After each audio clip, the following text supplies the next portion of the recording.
Gitu deh. Siap. Assalamualaikum warahmatullahi wabarakatuh. Sahabat-sahabat dimanapun kalian berada, mudah-mudahan selalu diberikan kesehatan oleh Allah Subhanahu wa Ta'ala, dilancarkan segala urusannya, dilapangkan rezekinya, yang sedang kena masalah Allah selesaikan segala permasalahannya, amin ya rabbal alamin. Sahabat, saat ini saya lagi duduk bersama sahabat saya gitu kan, seseorang yang luar biasa. Masya Allah, beliau adalah penguasa pasar baru. Di bagian mana gitu kan? Penguasa pasar baru di bagian karya seni, ya, karya seni lukis gitu kan. Beliau punya tempat, namanya apa mas tempatnya mas? Sanggar Orbit. Sanggar Orbit Ya. gitu ya, namanya Sanggar Orbit gitu kan di pasar baru. Ya, biar senantiasa mengorbit. Biar senantiasa mengorbit gitu kan. Nah, jadi namanya Sanggar Orbit. Orbit. Masya Allah, tabarakallah. Beliau ini sahabat kita, namanya adalah Mas Chief Hanata Praja. Masya Allah. Dipanggilnya Han aja. Han aja, ya kan? Mas Han. Masya Gak ada Allah. sipnya, apalagi ada tunya. Gak ada sipnya, apalagi tunya, ya kan? Kalau ada sipnya, Jadi hansip. jadi hansip. Kalau ada tunya, Jadi hantu. jadi hantu. Jadi hansip yang jagain hantu. Jadi hansip yang jagain hantu. Masya Allah Mas Han, luar biasa. Mungkin kita bisa sharing-sharing. Kenapa sih kok Mas Han ini mau ngambil posisi sebagai pelukis gitu kan? Mau berkarya sebagai karya seni lukis gitu. Kenapa bikin musik, bikin lukisan melalui karya-karya, ya kan? Ya, Kenapa harus karya seni? Boleh. Oke, mungkin bisa sharing-sharing Mas Han. bisa. Saya ambil mic-nya ya. Siap. Assalamualaikum warahmatullahi wabarakatuh. Waalaikumsalam warahmatullahi wabarakatuh. Sahabat semua yang nonton podcast ini, sebelumnya perkenalkan dulu ya. Nama saya Chief Hanata Praja, tapi biasa sering dipanggil Han kalau di Sanggar, Mas. Kalau di Sanggar, kalau di rumah dipanggilnya Cita. Cita. Bahkan dulu ada yang manggil Arai, Emen. Aduh, banyak deh panggilannya tuh. Tapi kalau di Pasar Baru panggilannya Han. Ini khusus untuk seni rupa Han Seni rupa. panggilannya. Tapi kalau nama artis saya artis. Asik. Saya sering Artisnya apa? nyetain lagu juga. Waduh. Artisnya namanya Cita Ankasa. Cita Angkasa. Di YouTube saya ada tuh, ada. Nanti di bawah ini Subscribe. bisa di subscribe. Ya. Ya, promo dikit nggak apa-apa ya. Ya, saya jadi pelukis itu karena keterpaksaan, bro. Keterpaksaan. Dulu basic saya itu sekolah otomotif. SMK. Nah, ketika saya lulus, saya dulu pengen direkomendasiin ke UI gitu kan, untuk melanjutkan kuliah. Waktu itu D3 memang, D3, Politeknik. Ya, Politeknik. tiba-tiba nama saya hilang. Namanya ngilang. Nama saya hilang. Oh, nggak tahu deh kan apa itu ya kan. Tapi qadarullah ya, ketika itu bahkan saya pernah ngelamar kerja, sudah diterima, cuman kata bokap, bilangnya bokap deh. Kata bokap, udah kamu terusin aja tuh bisnis keluarga tuh. Bisnis keluarga itu bisnis lukisan. Apa namanya? Jasa lukisan. Jadi dari teknik gitu kan. Tadi mau masuk ke UI, ya kan? Iya. Kita terlempar dapat kerjaan tapi nggak diambil kerjaan tersebut ya kan? Iya. Jadi pelukis. Iya, gitu. terdampar di situ, bro. Terdampar. Terdampar di Sanggar Sanggar Orbit itu. Orbit itu, gitu Ya, sampai sekarang alhamdulillah masih melukis, bro, di situ. Masih melukis di situ. Dan saya juga selain melukis itu alhamdulillah sering nyiptain lagu juga, bro. Sering nyiptain lagu, nyanyi walaupun suaranya nggak semerdu Ariel. Masya Wah, tapi insya Allah banyak yang suka juga, alhamdulillah. Pede dikit boleh kan, bro? Dikit Boleh kan? Ya, boleh. Ya. Ngomong-ngomong tadi berapa tahun Mas sebagai pelukis itu saat ini? Saya itu dari tahun 2010, bro. 2010. 2010 berarti Pelukis itu? ya 2010 belum jadi profesional. 2010 itu saya belajarnya dengan cara melihat. Ya, dengan cara melihat bapak saya melukis, teman saya melukis di situ.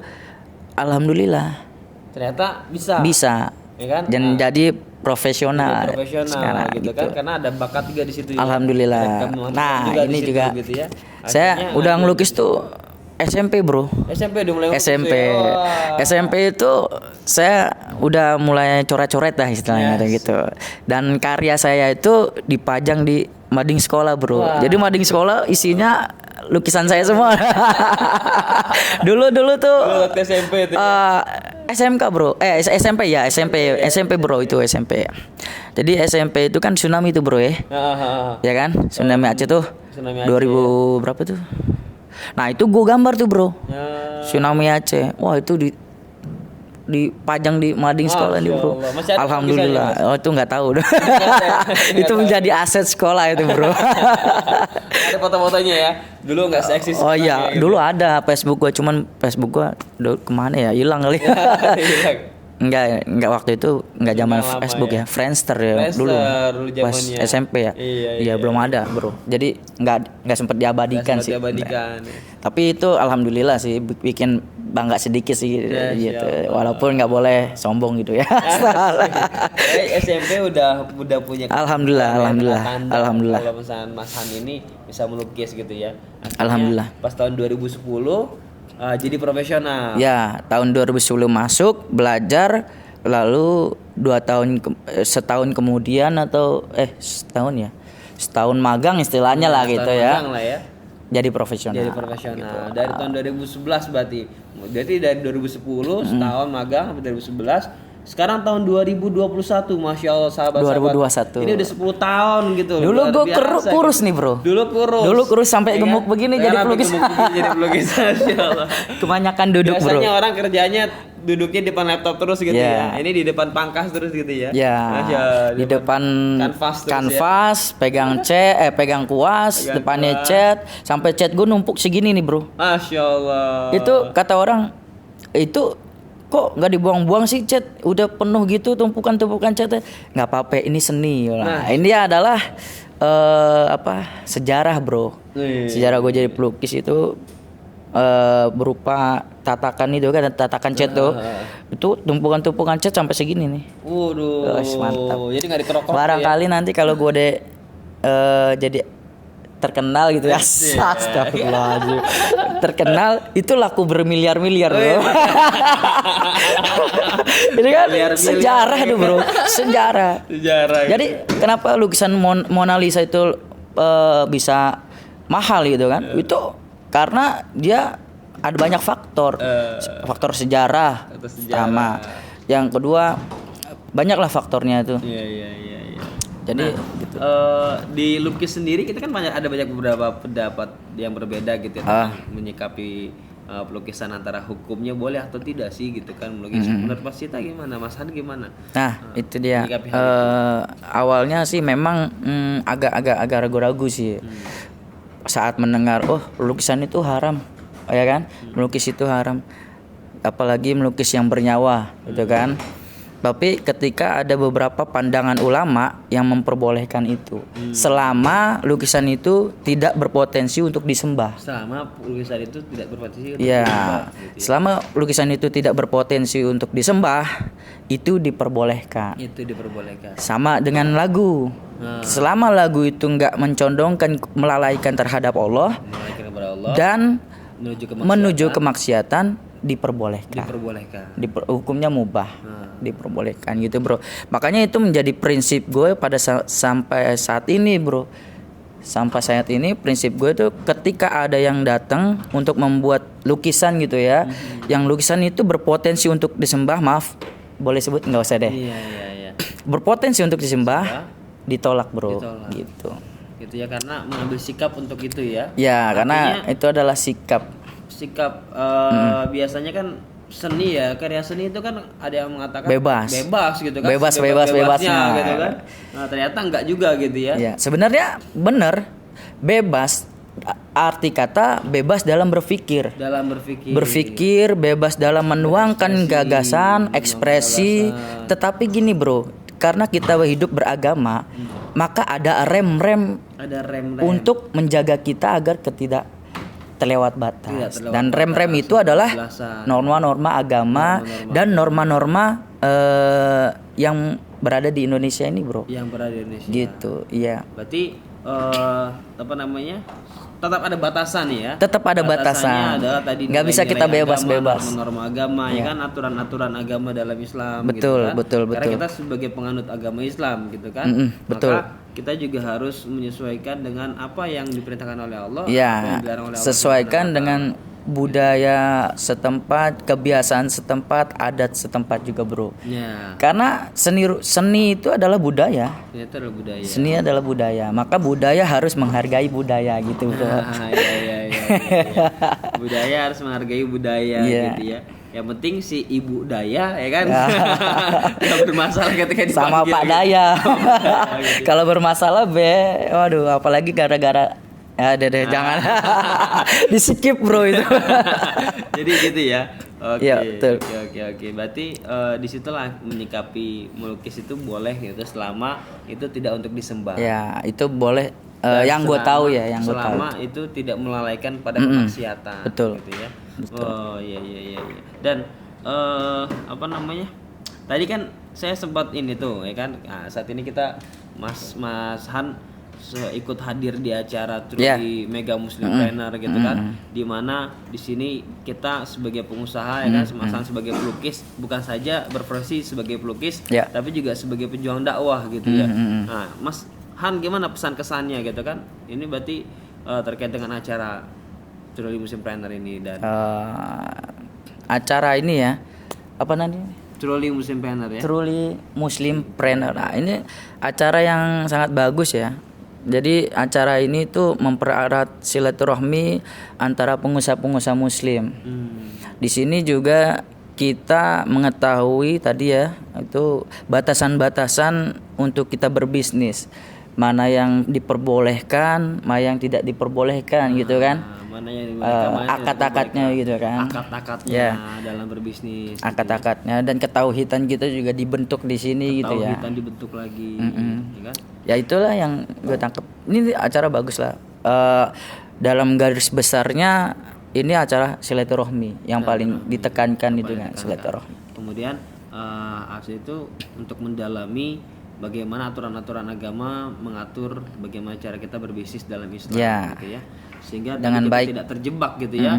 Ternyata ya tadi kan banyak ya sering Karena kan kita gue kan selain seniman juga kan sebagai jasa gitu kan, sebagai entrepreneur juga sebenarnya ya. Iya, betul. Betul ya? Betul. Jadi ada batasan-batasan yang harus gue tahu juga sih gitu. Jadi kayak akad pemesanan Iya. gitu kan. Nah, terus hati-hati dengan bon kosong gitu kan. itu yang sulit nih, Bro. Itu yang sulit dihindarkan nih, Bro. Iya. Gitu kan. Tapi dirubah akadnya bisa kali. Ya harus bisa apa namanya pintar-pintar kita agar tidak menyalahi akad sehingga nanti yang masuk ke dalam makanan kita tidak terkena apa yang diharamkan oleh Allah Subhanahu wa taala Iya, Mas ya. insyaallah. Tabarakallah. Luar biasa.